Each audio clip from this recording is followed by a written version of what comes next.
actually 100% completely true. A friend of mine works at a law firm, and for his job, he has access to the Epstein files.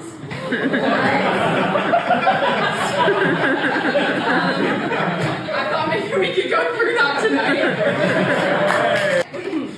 File number 1.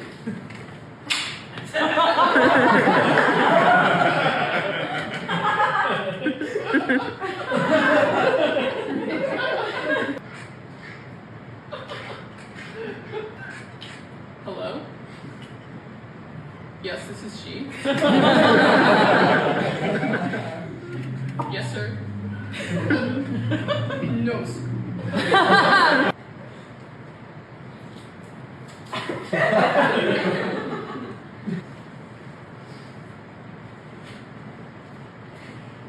You guys hear about shirts versus skins? When the comedians get on the topic of the financier, I lived in Germany for a while. People always ask me what it was like to live in Europe as an American. They're always clowning Americans for how we dress. They're always saying things like, Nina, why are you wearing sweatpants at school? Yeah, sweatpants at school. Sorry, I don't want to get shot in my favorite clothes.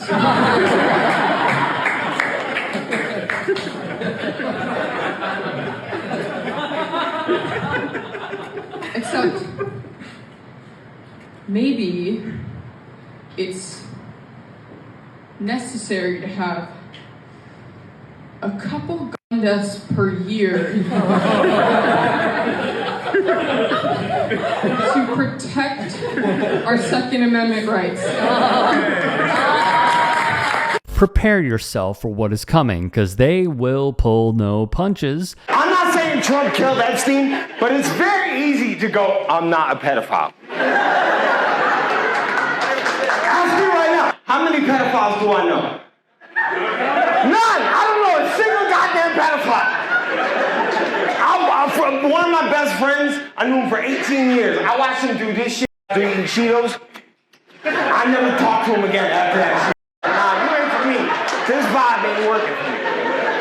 So if you kids, that's not for me. I collect Spider-Man toys. That's bait. I'm not saying that to preach. I'm just saying all Trump had to say was, hey, that ain't my dog. Instead, he has to go, I never wrote him a birthday card. I sent him a cameo. But I'm not saying Trump is a pedophile. I'm saying the Epstein list does. And I'm not political when I say that. It's a fact. If you voted for Trump, that's cool. If you are still supporting Trump, you pedophile. And tell it exactly like it is. Epstein files. Yeah, you know, what blows my mind so much about the Epstein files is how many people, especially like the Trump people, that were so for them being released. And then as soon as he was like, stop talking about this shit, he was like, yeah, why was we talking about it in the first place? Like, are you in a cult, motherfucker? Really, like, because that tells me that nothing Trump does will make you. Because it's fine to be a fan of the, it's fine if you voted for him, but nothing? That you don't draw the line at pedophilia. Because listen, I bet you Trump could pass a law where kids is legal, and it would be MAGA people that was like, well, you know. There was once a time where...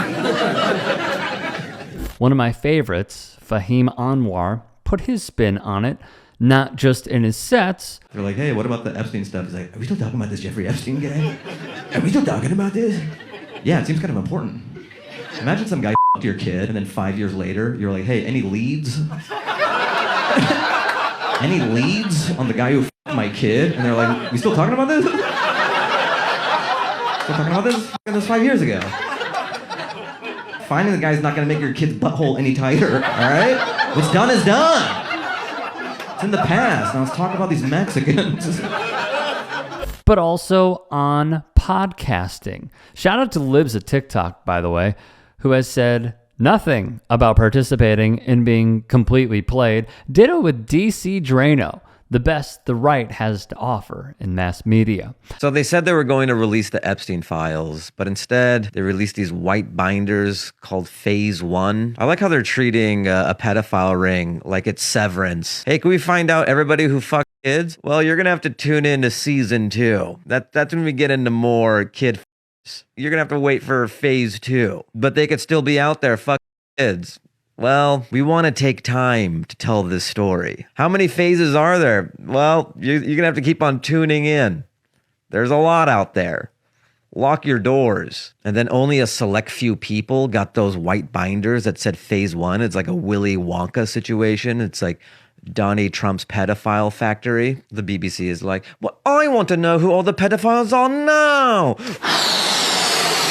Turns into a blueberry. Elon is an Oompa Loompa for some reason. If you want to know who diddles, answer me these riddles, Riyadh Comedy Festival performer Sam Morrill also weighed in. I heard one of his quotes, one of the pilot's quotes was, he goes, every underage person I saw on the plane was with either a parent or an adult.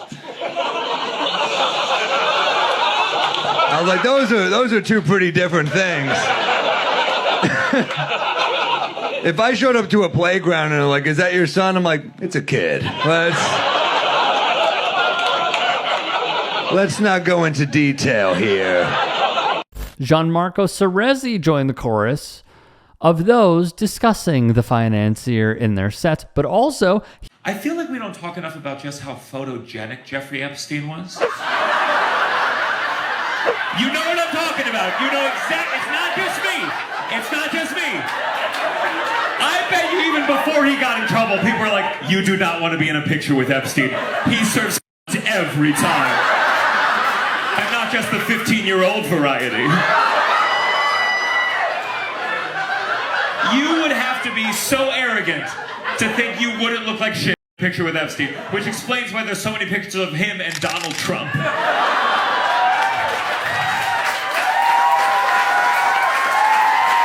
He rightfully ripped the manosphere for making endless jokes and chatter about Epstein, yet never asking POTUS all about it when they literally sat face to face with him. You're telling me that all these comedian podcasters who make Epstein jokes, I make Epstein jokes, and you were sitting across the guy who's been in multiple pictures at different times of his life with Epstein, and you didn't even mention it? Yeah. You didn't mention it? They don't even seem to explain why. Yeah. Why was Trump hanging out with him? They don't even go like, well, they were friends. They had good conversation. They just, as if it wasn't there. It would be funny if they put out a press release. Why was Trump? And you're like, they were friends. They had really good conversations about arts and culture and growing up in New York. And some people went to Epstein's Island for the cornhole, That is a wild story, by the way, from the GOAT, Louis Black.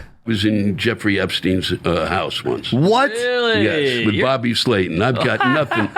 Yeah, this is when they got up to go to the bathroom. Did he smell the seat? No. How was Jeffrey Epstein's house? Unbelievable. I mean, but what was the occasion? Bobby Slayton, Woody Allen, and Sun Yi. Oh my God! Oh, this is like a Mad Libs. Really, exactly. Holy moly! It is. That's a very good one. That's nice, man. There was Dick Cavett. Wow. So yeah, what's the occasion for this?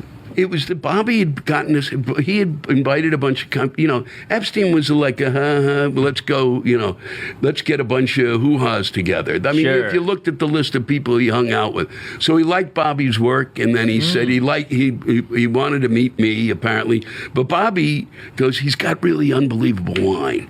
We're going to drink really great. I said, okay, fuck it. Now I know nothing about him. It was so funny to go to Epstein's place for wine. Huh? Yeah.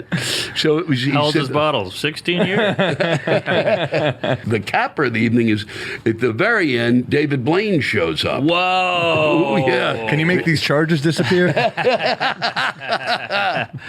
I appreciate you watching.